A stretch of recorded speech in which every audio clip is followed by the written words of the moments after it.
You ever notice how much you scream when you want a person to hear you? Just hear me, just see me. It don't matter what font you say it in. You could say it in cursive, you could say it in script, you could say it in bold letters, you could say it in bubble letters, you could say it in typewriter, you could say it in old English, and you still won't be heard.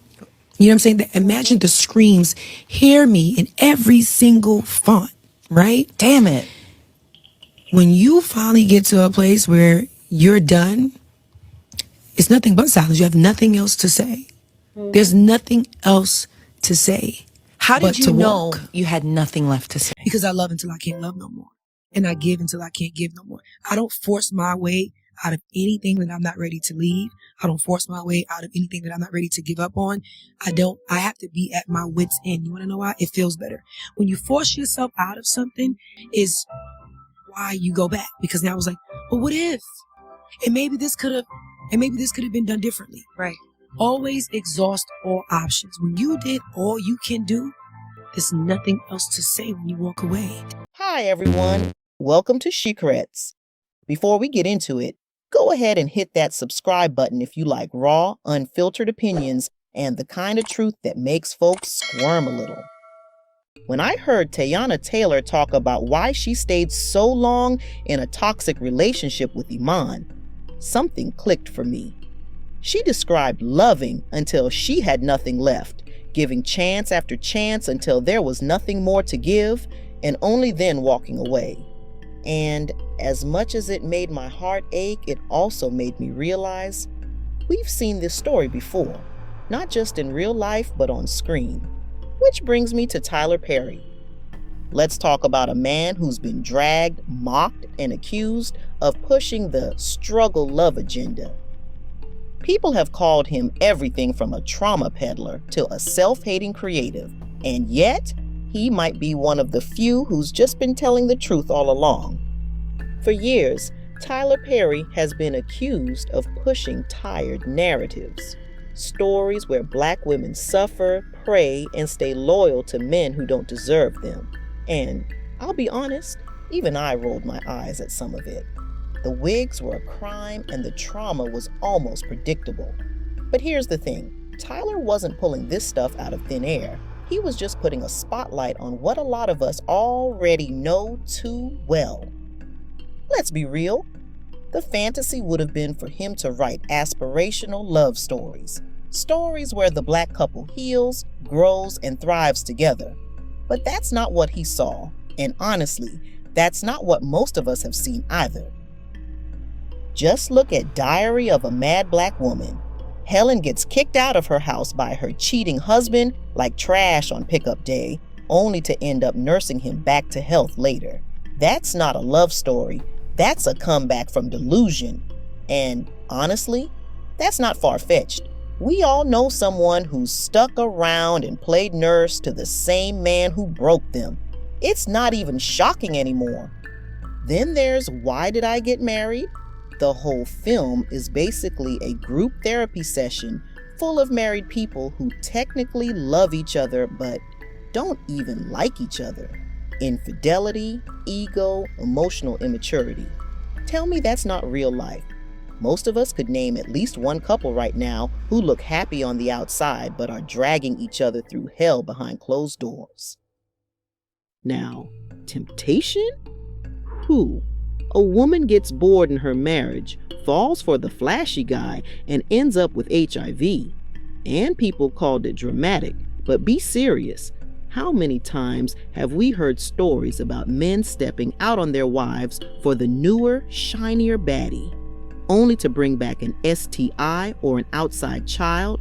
That's not movie drama. That's group chat material. That's a Tuesday in real life. And Acrimony? Don't even get me started. A woman gives up her money, her time, her peace, all in the name of love and building a man's dream. He finally makes it, cuts her a check, and rides off into the sunset with the woman he really wanted. His true preference, the one who likely wouldn't have even looked at him twice if he was still broke and struggling. Whew, how many Black women have lived that exact story? Helping build a man only to be left behind once the fruits start blooming. It's heartbreaking, but it's real. These stories didn't come from nowhere. Tyler didn't make this stuff up. These are things we've either lived, witnessed, or heard about firsthand. You don't have to look far. Just scroll your timeline or tune into Kendra G. The Risa Tisas of the world go viral because their stories are our stories. This isn't fiction, it's familiarity. And don't tell me we're just not looking in the right places. Where are these magical, aspirational Black couples that are thriving without chaos, ego, or emotional starvation? Because the ones in pop culture? A mess. Even the rich ones. Money doesn't buy accountability, maturity, or healing. Look at Keke Palmer and Darius Jackson. One minute they're making reels with their baby, and the next he's online policing her outfit and allegedly getting abusive behind the scenes. That's not Black love. That's surveillance with a smile. Gabrielle Union and Dwayne Wade? Everyone loves them now, but let's not forget he had a whole break baby while she was struggling with fertility, and she stayed. Not only did she stay, but she's now splitting bills 50-50 because he was low-key financially abusive before, and she never wanted him to hold money over her again. Where they do that at? One word: insanity. And yet, that's not even rare. Too many women stay in relationships that drain them emotionally, physically, and financially, just to keep the family together or prove they can make it work. Then you've got Teyana Taylor and Iman Shumpert. On the surface, they seem like a dream team. Flawless style, effortless chemistry, brand deals rolling in. But in reality, it was a slow motion collapse. Cheating rumors, a quiet separation, and then the real ugliness came out. After the breakup, he didn't just walk away. He allegedly cut off the Wi-Fi, cable, and water at the family home out of spite. He was leaking details to media outlets, timing the drama to promote his music, and even weaponizing gossip through podcast bros to tarnish her reputation. And this is the same man she once preached about enduring with, the same marriage she fought to hold together. We all know someone like that. At work, at church, at school, a woman paying most of the bills like Teyana was, still sleeping beside a man who resents her very existence. A man jealous of her drive, her success, or even just the way she shows up in life. She's trying to survive while dying inside, cohabitating with the enemy. And we don't talk about this enough. The jealousy turns dangerous.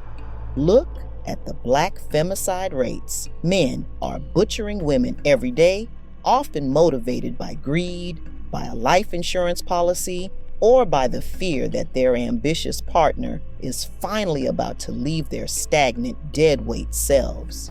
How is that any less obscene than what Tyler Perry depicts? It's not. Every day I read these stories, watch the news, see the headlines. Remember that For Colored Girls scene where Michael Ealy threw the kids out the window? We are living that every single day. So, no, Tyler Perry is not wrong. He's not making this up to push struggle love. He's showing us the reality that too many women are living, and we owe him an apology. And this is where we need to stop and ask the real question. Why do we get mad at the reflection instead of the reality? If we're tired of seeing these narratives, we can't just cancel the storyteller. We've got to change the story in real life. That starts when Black women raise the bar.